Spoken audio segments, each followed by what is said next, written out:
はい1です。浮島の面積が5000平方メートル。昔は池がとても広くて、南北に1000メートル、東西300メートルあった。この辺全部池でした。1000メートルあった。風の強い日はこの島があっち行ったらこっち行ったら動きました。動いたんですか？浮いてるから当然動きますわね。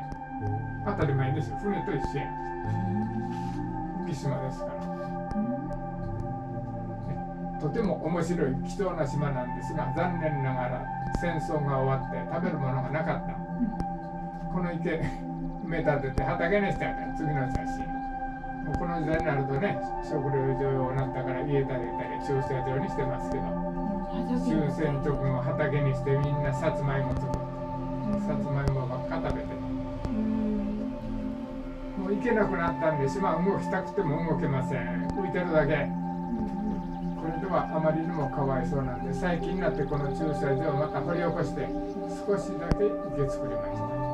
昔に比べたらもうほんのわずかです。この浮島には130種類の植物、木が生えています。昭和2年に天然記念物に指定されたんですけど、それはこの島に生えている植物。これ3つね。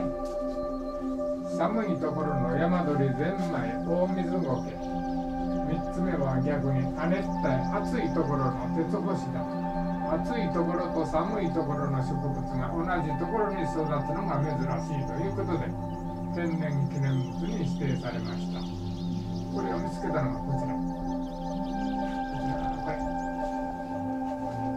牧野富太郎の方、四国は高知県の人です。日本におるの？明日。わかる？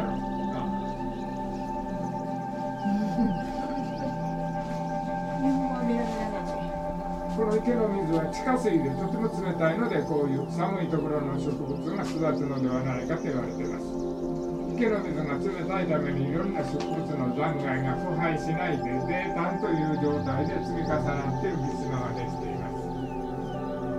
昔は風が吹いて島があちこちに動いてからよかったんですけど、今動きませんのでボーリング調査をやりました。その結果、島の中ほど矢野川というところが一番深くて32メーター、そこの方から貝殻がたくさん出てきました。昔は海の底やったと思います。矢野川は昔々お稲さんという娘さんが森の中に入って大蛇に噛まれたという怖いお話のあるところで、島が動いている時代は水が青々としていたらしいんですが、島が動けなくなって落ち葉がいっぱいついて昔の面影ありません。ボーリング調査の結果、島の浮いてるとこ大体